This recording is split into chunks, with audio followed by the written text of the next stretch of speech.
breathe. I'm itchy. I can't see properly. Liz Jones describes her week wearing a burka. No one tried to post a letter in me. When I went into a NatWest, no one pushed an emergency button, thinking I was about to stick him up. My main worry, when a few years ago I spent a week wearing a full burka, with only a small gap in the fabric allowing me to see and breathe, was whether or not some wag might toss me in the air and try to hit me over a net, so closely did I resemble a slow-moving shuttlecock.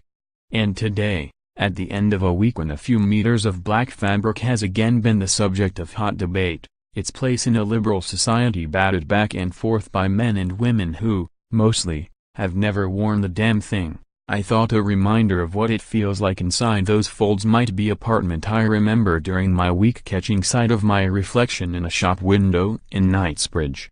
Instead of seeing me, I saw a woman who was hunched and shuffling. A dark, depressed alien. A smudge. A nothing. I've long felt antagonistic towards women who wear the burka. I would see a woman on the streets of London, a black crow at the side of a husband or male relative, and I'd roll my eyes and tut loudly. I put the rights of women and girls to dress as they please before the rights of people of any particular faith. How dare you demean yourself in this way, I would think as I walked past. You insult every woman who died fighting for your rights and your freedom.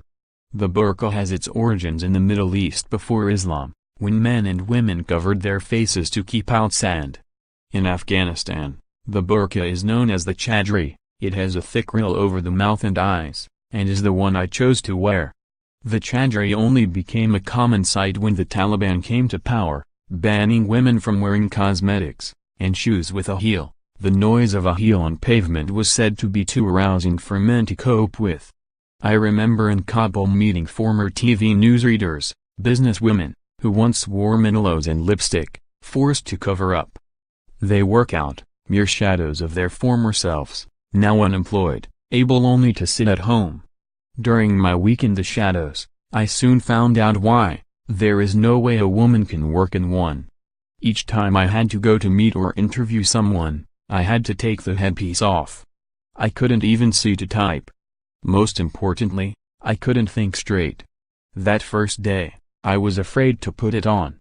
When I did pluck up courage, I felt suffocated, as though forced to live inside a dark tent.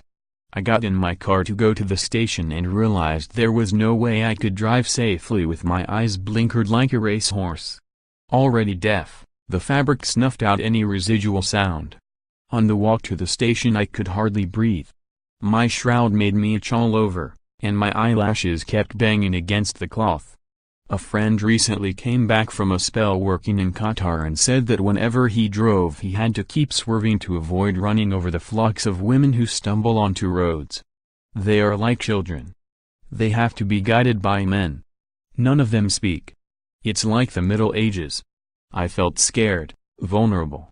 I walked to the kiosk to buy coffee. Mumble mumble, I said to the young man serving.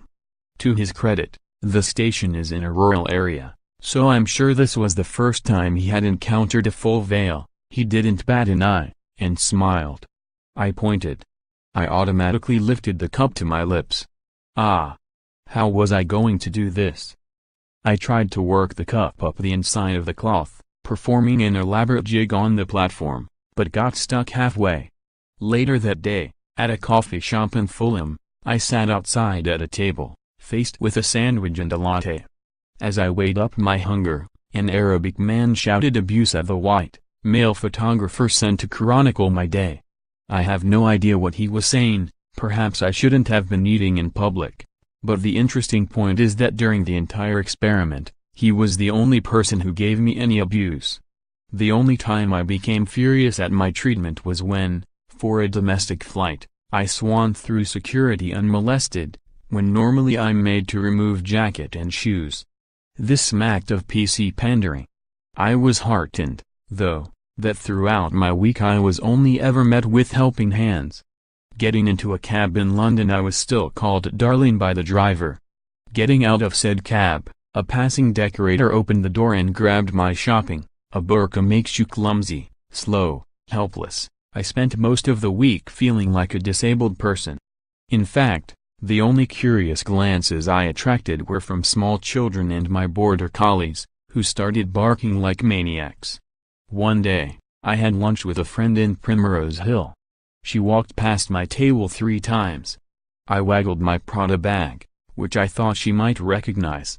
"How fantastic," she said when at last she realized it was me. "You don't have to bother to put on makeup or wash your hair. How much spare time you must have." This was a common response from my much-groomed, often scantily clad female friends. I admit, too, this rather jokey response had, as someone who never leaves the house without having had my roots retouched, crossed my mind. Aren't we in the West equally imprisoned by the pressure to be perfect? But having worn my burka, it's still upstairs in a box, like the ashes of a dead pet. I find that attitude naive. Telling women to cast it off, making a joke of how they appear, is disrespectful of those who are forced to wear what amounts to a mobile prison for fear of being beaten, or worse. You become not just not female, you become inhuman. All through my week I'd worn scent, something I never normally do, so compelling was the feeling I had to be feminine in some small way. I was supposed, during my sentence in Purda, to wear trainers so as not to expose toe cleavage. But I got so hot I resorted to flip-flops. The steam had to escape somehow. The second most common response from Western women was that, "Thank goodness, at least men won't leer." Well, this isn't a problem I face daily. Yes, of course it's helpful not to walk along dark alleys